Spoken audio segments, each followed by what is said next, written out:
Over this last week, I've had 10 different clients contact me about their bank accounts getting closed in the US. And these are all different kinds of banks. We have fintech banks, real banks. And in this video, I want to go over some of my experience, these client stories, and share why I think their accounts were closed. Speculation, because the bank, of course, never tells you. I'm going to go over the types of banks, what probably gets accounts closed, and what the banks are looking at to develop their risk profile, and ultimately my recommendations at the end, which I think you can guess. If you've been watching my channel, I talk about this. I'm a CPA in the US. I do cross-border tax, and I help a lot of clients set up and structure their international businesses, especially non-residents who want stuff in the US. So I had clients at Chase, with Bank of America, of course with Wise, then my last video 2 weeks ago with RelayFi. RelayFi is closing a bunch of accounts. They've been really annoying. Wise is always hit or miss. They're really great when they work, but they close accounts pretty quick too. And I'll go over a little bit more details about those accounts and how they're working. And then Bank of America and Chase, always closing accounts for no reason. Bank of America definitely did it to me 2 years ago. I just had money sitting there. I wasn't even using it. And they just closed my account, I think because I send money to Panama, but we're gonna go over that, why the accounts are getting closed. So the type of banks that I wanna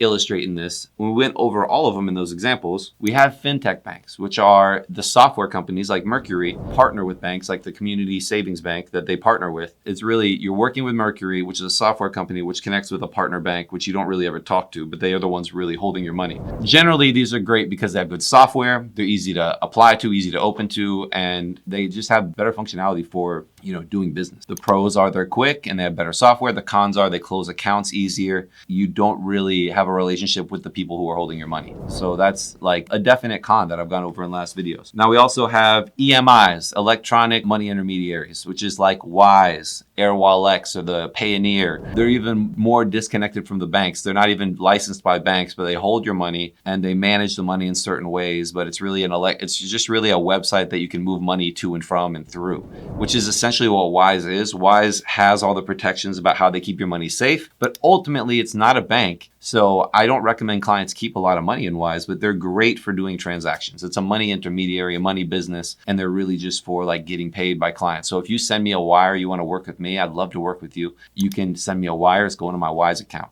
I'm not going to share my regular bank details. It's going to the Wise account. That's amazing. If you want me to send a wire, probably going to send it from the Wise account. And that's what it's for. It's great. I don't keep ever more than $5,000 in that account. If I need to, it just pulls money from my regular bank. It's great. It's great to use, but pros are they're generally quick to set up and they have a lot of functionality. The cons are it's not a real bank. You don't really know where your money is, and they close accounts quick. Wise has been so annoying. I know you guys love it when I talk about Wise because I get the most views on those videos, and I'm going to keep talking about it while you keep watching the videos because you want to see it, but I'm going to try and give valuable stuff about these accounts. Subscribe to the channel. I'm going to do a video with a non-resident, a person who's not from the US, who has an LLC, and we're going to open a Wise account, I think, next week. So make sure you subscribe if you want to see that video to make sure you're applying the right way, because we're applying for hundreds of clients, thousands of clients, opening Wise accounts for them, so we get to see what's working, what's not working, and that's where this information is coming from. Really, the top 4 banks: Chase, Citibank, Bank of America, Wells Fargo. These are big banks that have credibility. People know who they are, but you are just a small fish. If your account gets closed, you can't call someone and get it fixed. You can't get it opened. It's a big bank. You're not important to them. You can use their bank. The software's fine, tons of fees, whatever. And you can generally open accounts easier. So I still recommend clients go to Chase. I still think Chase is one of the best software experiences.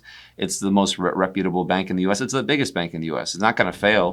The whole government US economy is going to fail before Chase Bank fails. So that's a good option. But just know, even if you're a private client, you only get so much support from there. And you can become a private client if you want to put over $100,000 in the bank. That's great. They have different ways to open accounts remotely. It's complicated. It's always changing. And ultimately, even the private client bankers are still subject to the whims of corporate. And it's a huge bank, so it moves quick.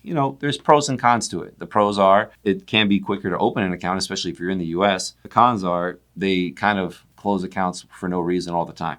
And then the last category of bank, number 4, is private banking. Now, these are smaller banks that generally are longer to open the account for, but you generally get a better experience. The cons are it takes longer to open the accounts, and the software is usually not as good. If you want to send a wire, you might have to log in.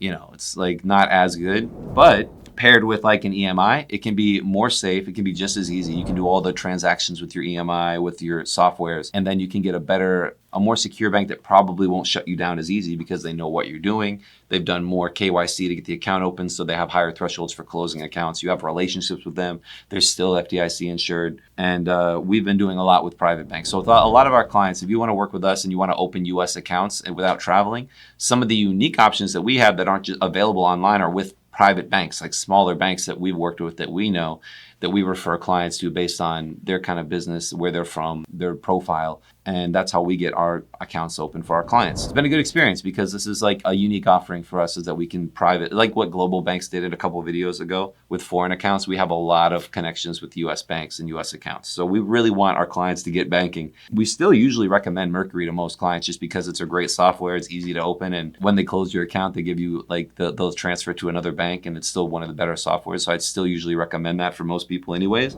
You'll find in my recommendations, it's always good to have a backup.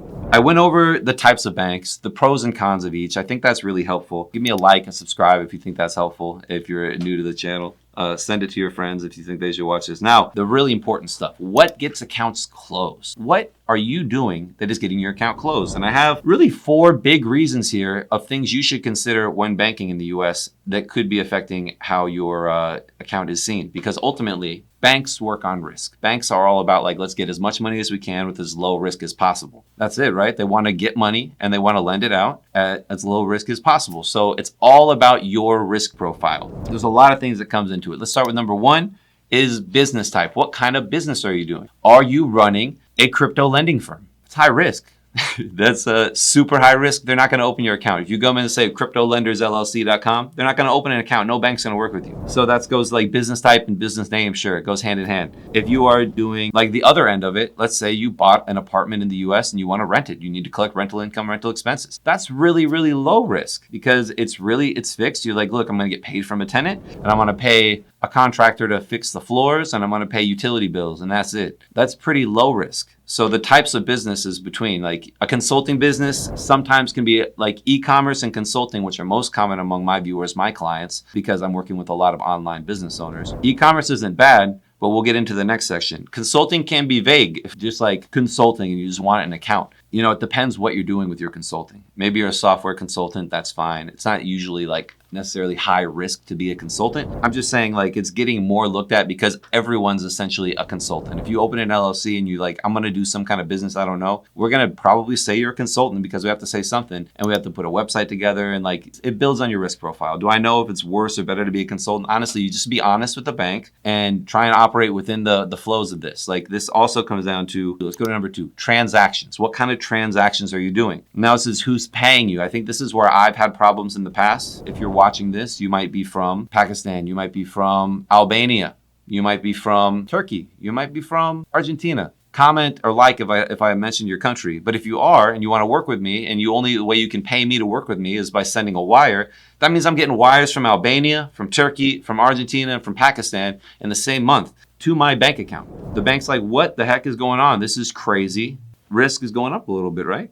Types of transactions. If I'm running an e-commerce business, I send 100 grand to China every month. You know, like, what's this guy doing? E-commerce? And if you're working with a big bank, they're not going to take time to ask you what you're doing. They might, but it's like less likely. And it's something that you need to be aware of when you're operating. That's why generally for these international types of transactions, we're going to recommend you use your Wise account. You don't just like send a wire. You got to keep it in little batches. That's why if Wise gets closed, you can go to AirWallex and you can work with them. And generally sending international transactions or receiving them is going to be more cheap, more affordable, better prices using an EMI, a multi-currency account. So the transactions, that's elevating your risk profile. Crypto lending business, getting paid from Somalia. It's like you're never gonna get an account. You know, you have to figure something out. Now we're gonna talk about where you are accessing your account from. Now this is where where you're spending, another transactions where you're spending money. This is gonna be, I guess like a 2-3 combo. Where you're spending your money. If you have a debit card This is what happened to one of my clients. He's in South America. He had a Chase account. He's just spending his money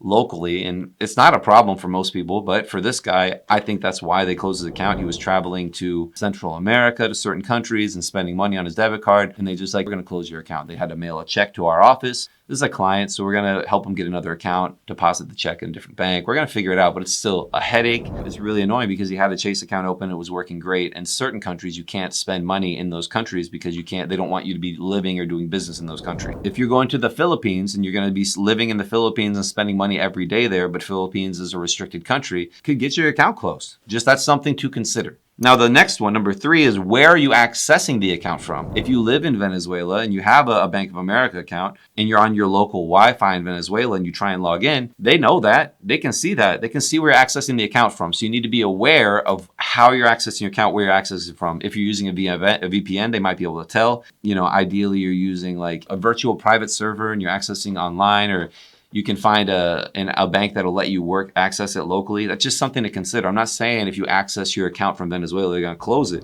I got people on my team from Venezuela using Chase accounts, and it works great for them, obviously, until it doesn't. I'm going to talk about that more in more detail about how this works. I'm going to probably interview some of them. For me, I have lower risk for that because I'm just accessing from my office, So it's not in the US where I say I'm going to be at. So it's not really a problem. And the last one, number 4, how you set the account up. So what addresses you're using, how you have your LLC set up, if you're using a registered agent address, a mail forwarding address, a virtual address, your cousin's address, like that stuff all matters. It all factors into the risk profile. It's all algorithmically driven. That all factors into why your account may or may not get closed. Also, some banks just have crackdowns. I think RelayFi and Thread Bank are just going through and just closing accounts. They're just like, they're consolidating their bank. They're doing a review. This happens. There'll be times when like 20 emails from clients at Chase, they get their accounts closed. It'll just happen at one point in the year when they're doing a consolidation, they're reviewing the risk profile, they're closing a bunch of accounts. And it's kind of like they do a review, an independent review, and they just decide they're closing accounts. Different banks do it at different times. Often it's in the beginning of the year, but there's happening now. I think the wise thing, when I commented before, I think that's kind of just always happening at a slow close rate all the time. Okay, so my recommendations. How do we wrap this up? Guys, I recommend having multiple accounts, 2 EMIs, 2 fintechs, and 2 physical banks, and you'll be great. Keep the minimum balance so there's no fees. As you've been watching my channel, I open accounts all over the place. I have all kinds of bank accounts. So when Relay closed my account, I was like, whatever. And I just had to go and change the stuff. And I had another account ready just because, again, too many companies, too many banks because of what I do as a business and how I'm helping you guys and my expertise here. You always want to have backups. That's number 1. And number 2, think about what are the best banks for you. If you're running a more aggressive business, having a private banker that understands what you're doing, like if you're in a higher risk industry, if you're selling supplements on e-commerce, maybe it makes sense to bank with a private banker. You'll get the same ultimate bank service. They hold custody of your money. You might have more reliability and less chance of getting shut down because you have a relationship with them. So think about what are the best banks for you. If you need help setting up companies, getting addresses, getting bank accounts, getting backup accounts, doing your tax filings, any of that stuff, schedule a free call with me and the team, jamesbakercpa.com/schedule. I'm talking to clients every day. And I'd love to talk to you. Thanks for watching the video. Comment if I missed anything. And if your bank got shut down, anything about that, we'd love to have a conversation in the chat. And I'll see you on the next video. Sorry, this one's a little long. See you in the next one. Like, subscribe.